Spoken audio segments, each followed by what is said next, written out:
Hello everybody and welcome back to a brand new episode of Let's Play Pixelmon from the Pixelmon Let's Go server. My name is Dave and I'll be host for this episode, as always. Today's episode will be fairly laid back, I'm pretty sure. I got home from a festival just yesterday morning, in the middle of the night pretty much. So I am not at the height of my abilities yet, so we'll take it chill. We will today do a couple of things, I think. I want to start having this thing around. This is the clear bell. This thing can spawn... I think in the morning it has a chance to ring. Or in the evening. I'm not quite sure. I'll read up on this again, but... it rings at either dawn or dusk, and then the dawn or dusk after that, something will spawn, like the Ho-Oh will spawn. Which way around it is, I don't know. I'll just have it around here, because this is where we will work this episode, at least part of it. I want to start building a new fighting ring. We have the two over there, and I want to build another one over here. I had an idea on what to do next. So that one down there is pretty much just a... like normal fighting ring, right? It's just a round ring and it has two spots over there, but it has like a glass floor with like fire below it. This one is nice because it's on an angle and it's really naturey themed. This one over here, however, I thought we could have it be very open and dangerous looking. So what I'll do is I'll punch out all of this in the middle over here, and we'll have a small spot over there where people can stand, and a small spot over there where people can stand. And then just, maybe just a stripe of blocks in the middle, and then just emptiness next to it, right? So you can look all the way down to the floor. I think that will look kind of cool. So that's what we'll start today. We definitely will not finish this, but I think this is something that my head can manage. And while we're working on this, I want to talk to you a little bit about where I was, the festival, things that happened, and stuff like that. Maybe we get to catch a Ho-Oh this episode. I also want to have a look at crafting a red chain. I don't think we can do that this episode, but we'll have a look at it. We have a lot of digging to do, so we should probably go and use our haste armor set. So now we have haste 2 and can insta-mine all of the stuff over there. Definitely speed up the process. So where has Dave been? Dave, which is me, was at Woodstock, or well, Poland Rock as it's now called. A festival over in Poland, if you couldn't tell by the name, Poland Rock. The catch is that it is free. You do not need to buy a ticket, you only have to show up. Because of that, a lot of people do show up. I think 2 years ago there were 1.2 million people there. So it gets a little crowded, but some really cool bands play there. It's not one specific style of music, so usually you hear Wacken is like the biggest metal festival in the world, right? Well, Woodstock is way bigger. It's like at least 10 times as big as Wacken. But even though there are metal bands playing there, it's not actually a metal festival. For example, the first act that was playing was Ziggy Marley, one of the many children of Bob Marley. So started off with some reggae. Was pretty cool. I'm not gonna talk about all the bands that I saw because those were a few. Just want to chat a little bit about it and reminisce, reflect on what was going on.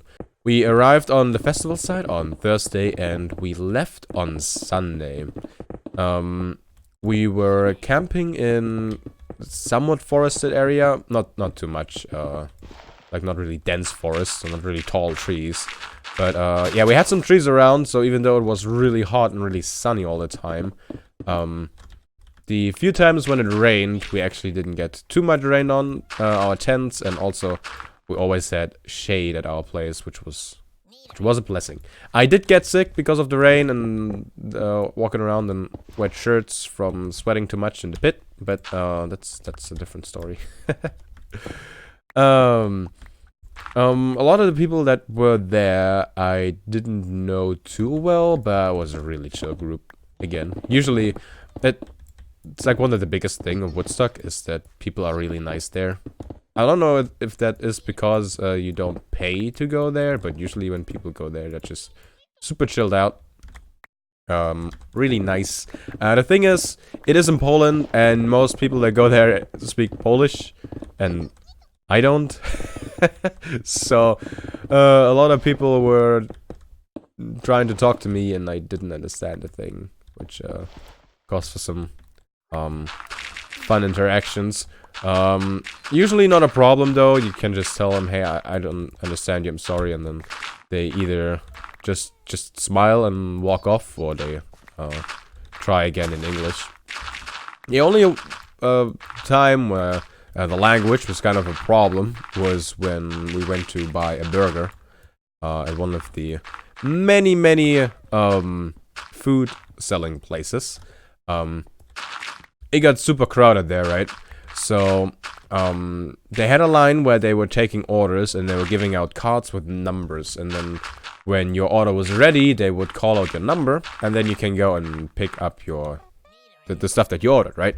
Problem is, they obviously called out the numbers in Polish, and I don't know what 73 is in Polish, I'm sorry. So that was kind of a problem.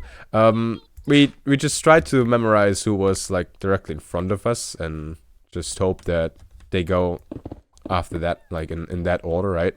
So as soon as the people that were ordering right in front of us got their stuff, we were just hoping that we're next, and that was the case. So we actually got our stuff. But yeah, that was pretty much the only time where not speaking Polish was kind of a problem.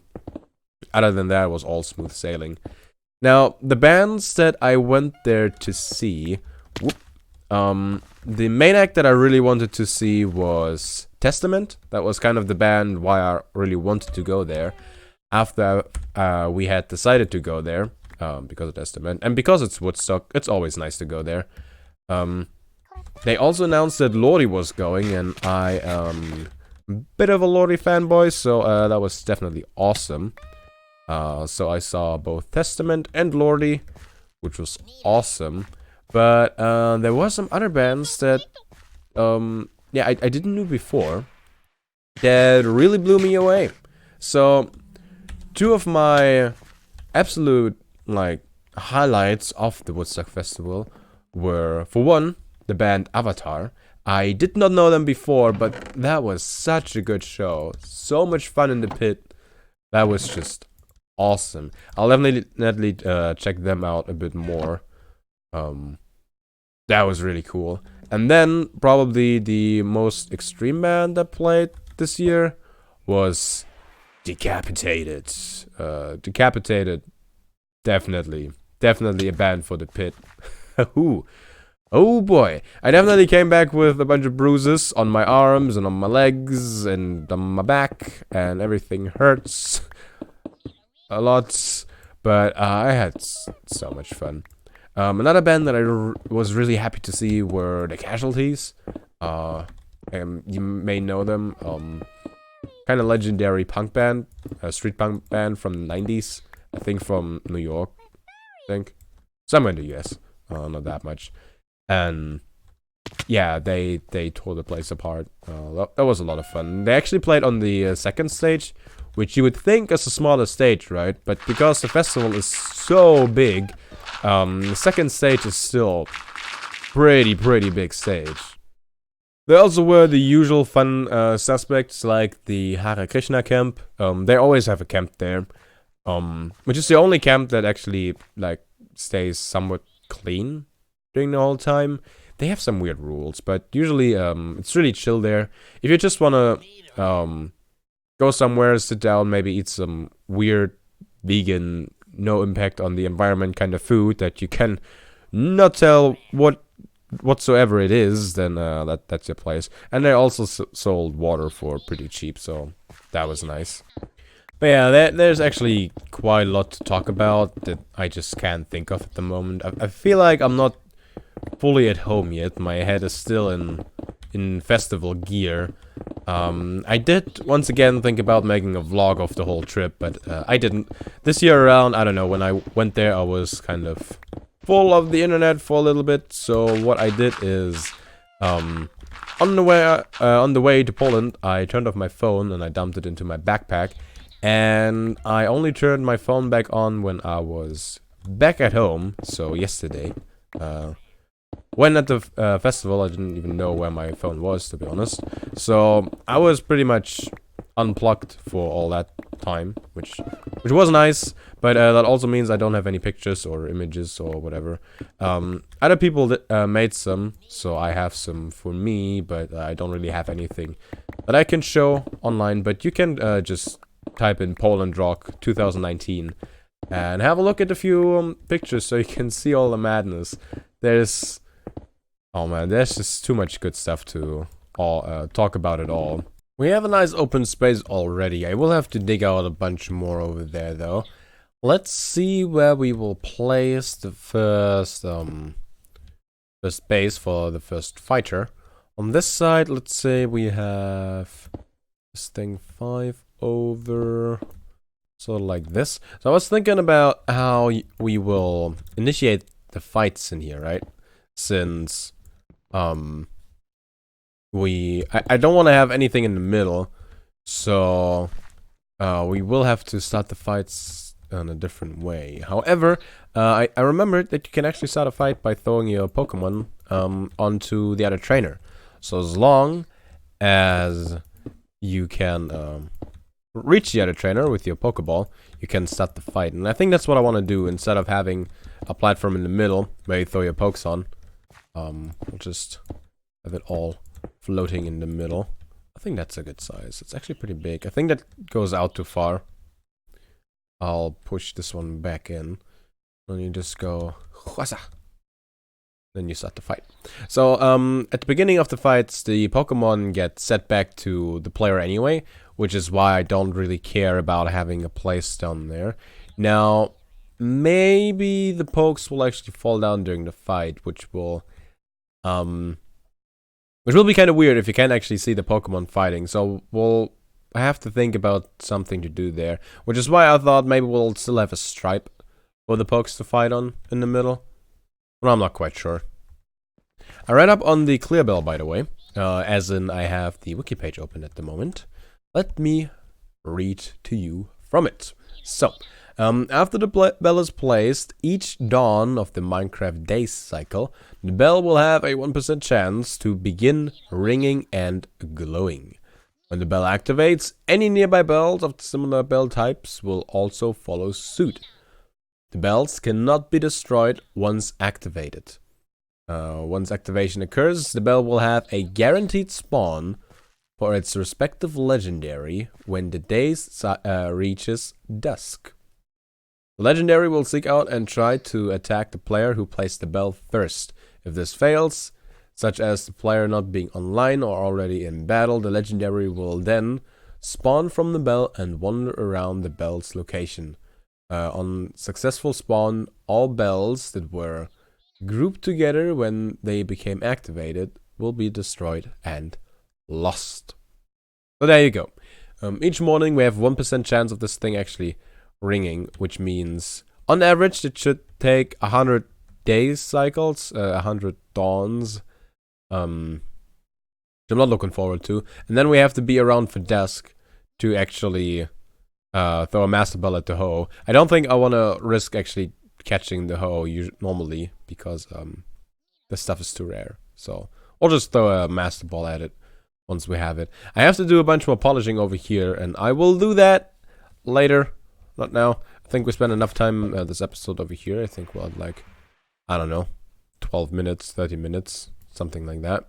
Let's do something else. Let's have a look at the 3 lake nerds. I want to craft myself a red chain so we can catch the Dialga and the other one that we don't have. No, wait, we have the Dialga, the Palkia, and I forgot the name of the other one. So we gotta level these guys up to level 60, I think. Maybe it was level 70, I'm not quite sure. But they have to be leveled up, and they have to have full happiness, so we'll work on that next. I would say we start our training over at the Ghost Towers, obviously. I brought not just the 3 Lake Nerds, I also brought our new Drillbur. It finally happened. We now have a perfectly bred Drillbur. And it's been a while, but I can show you. IV's 5, it's perfect. The only stat that doesn't have full IVs is special attack, and it does not care about special attack. It is a jolly nature. It has Sand Force. We want to have the other one, so we'll give it an ability capsule and change that, and that's all good. I had a look again at the 3 Lake Nerds. They indeed have to be level 60 and full happiness. Full happiness we'll manage just with berries. And now we have to, well, level them all the way up to level 60. Go for 10 levels. Oh, hey, that's Nebris. I guess he wants to use this thing as well. Well, that's a problem. Because I'm not going away. I need this. We need the Drillbur for our fight in the new draft league. And actually, Nebris, wherever he went, is our first opponent. We now have a schedule for this season, and our first fight is against Nebris, and it's actually this week. So I gotta hurry. But now with our Excadrill, then we can work on the last few pokes. Actually, I took my Alola Golem out to fight the Mismagius. Mismagius is just a problem to fight in here.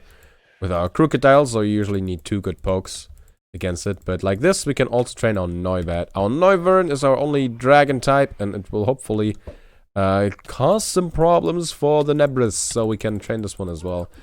Gave all the pokes. Lucky eggs, I by now have enough of them. Even have some spare. Just awesome. And I hope this will go fast enough. We already did 1 level on our Lake Nerds, and these guys are going strong as well. I'll probably be here for a few hours still. I'll catch you on the other side. We now have a Noivern instead of our Noibat. It just evolved, and it looks pretty cool. It's a pretty annoying fly mount because it moves so much. You see its head all the time. It's gone. It's there again. It's gone. It's there again. But this Pokemon looks pretty neat. I gotta say, pretty cool. You may see in the left bar that our Lake Nerds are all 2 levels from level 60. We'll do the last 2 levels for all of them with rare candies, I've decided. And look at this. This is a pretty cool looking poke, isn't it? I'd say it's pretty sweet. And look at the typing. It is flying and dragon. So definitely gotta be careful with ice types. But this is our only dragon type, and I think it will be pretty sweet for us. It has Infiltrator, which means it passes through opposing Pokemon's barrier strikes and strikes. I'm not sure if this is actually the ability that we want. I don't know if it has another ability or if this is the hidden ability or whatever. It basically means protect and stuff like that doesn't work against it. So that is pretty sweet. Let's get a few more rare candies. I got another Master Ball, by the way, in case you see that in my hotbar. So we have that now with us, because why not? Let's send out our Uxie. You get 2 levels. There you go, level 60. Our Zelf. You get 2 rare candies. There you go. Now Mesprit. There you are. You get 2 levels. Happy birthday. So, now, what's your happiness at? It's at 170. It's probably the same for all of them, which should mean it's not enough for the stone. I want to try it anyway. Just to see what happens. Pretty sure you can uncraft these, right? Yeah. Okay. So, nerds. You take this? No? No? No? Okay, let's give them some berries then. The berries we have the most of are the tomato berries, so I guess we'll just take like 2 stacks of those. It should be enough, right? Let's start with Axie. Friendship increased. Don't run away. Okay, they'd have a stack. And there we go. Can't go any lower. Now a Zelf. Keep eating. And Mesprit. So now they should have full happiness and full... Wait. Why doesn't this work? Shouldn't this work? Did I hit him? Oh, I hit him with it. Oops. Bonk. There we go. And that should give us the ruby. That dropped on the floor, right? That dropped somewhere because my inventory was full. I'm sure that didn't just get deleted, right? Did we mess up? Where's the third one?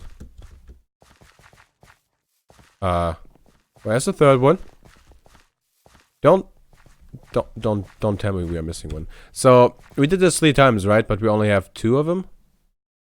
Because our inventory was full. All of them are level 40, though. So, the item should be around. I don't see it, though. Where is it?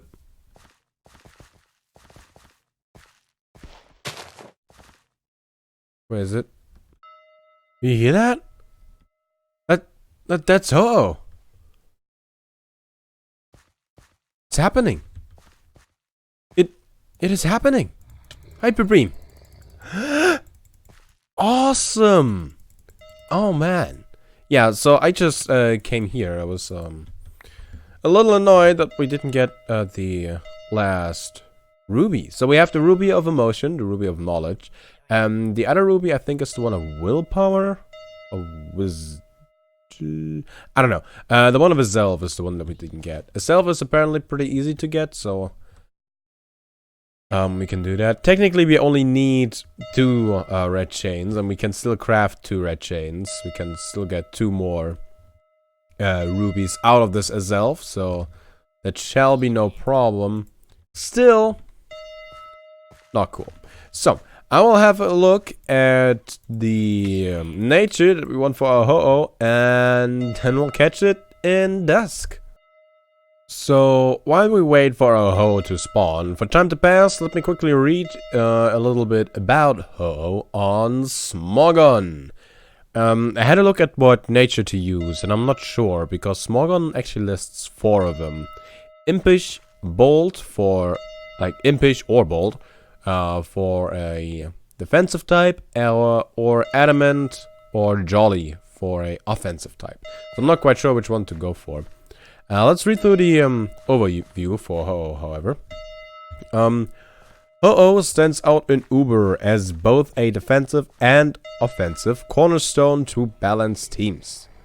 The combination of Ho-Oh's typing, stats, move pool, and most importantly, Regenerator offer the potential to fulfill multiple roles, ranging from a defog user to an offensive wall breaker. So Regenerator is a ability it can have. I'm not sure if it's the hidden ability or not. It seems extremely strong though. So there's that. We'll see if we get it. We'll see. Regenerator is the most important aspect of Ho-Oh's viability. It helps to offset the many forms of residual damage it may face, and also makes it very difficult to take down without proper stealth rock support. And the user of stealth rock may have to contend with Ho-Oh itself to keep stealth rock up. From a defensive standpoint, Ho-Oh's resistance to fire, fairy, and steel, and immunity to ground, when combined with its special defense, offer great matchups against many top threats in Ubers such as Primal Groudon, Nagrozma DM, Ivital, and Xerneas. This extends Ho-Oh's potential as a default user, as it is capable to switch into and using defog against most Stealthfork variants of Primal, Groudon, and Necrozma. Ho-Oh is also very threatening offensively, as its stab coverage, when paired with the threat of Toxic, makes it a nightmare to switch into, regardless of its role on a team. The main drawback to Ho is that the requirement of additional anti-hazard support limits the teams it can fit into, being forced out by common Zygarde Z. And Mega Salamence is also notable downside, can limit its effectiveness. So about half of that made actually sense to me. You know, I thought reading here would be nice with the bell in the background, but it got annoying. But then I was committed, so didn't do anything about it. I still don't know what nature to use though. So either Impish, Bold, Adamant, or Jolly. I do like my offensive pokes, but I pretty much only have offensive pokes. I don't think I have anything defensive. Now, I don't know if this is the Pokemon where we should try to get a defensive one out of all the different pokes, since this one is so rare. I don't know. We have to choose though. We can have Impish, right? We have an Impion right over there. We put that here. Let's get rid of that. What happened? My game crashed. Not now. No game. The timing is just impeccable, isn't it? Let's get Adam. Adam. Let's just go offense. I can't find it. There it is. Where you at? It didn't spawn. Wasn't it supposed to spawn at dusk? Where is it?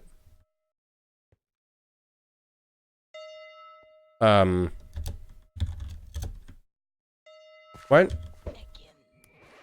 So it says that if the user isn't online during dusk, it will spawn and just fly around. But I don't see it. And I mean, the bell is still there. I don't know if it actually spawned.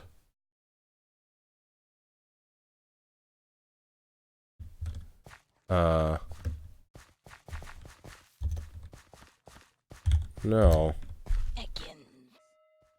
Yeah, I don't know what to do. So I guess I wait for another dusk, but I mean, what will happen now? Next dawn, will it go back to not ringing at dawn because it has a 1% chance at ringing, or will it ring twice maybe and I get 2 Ho-Oh?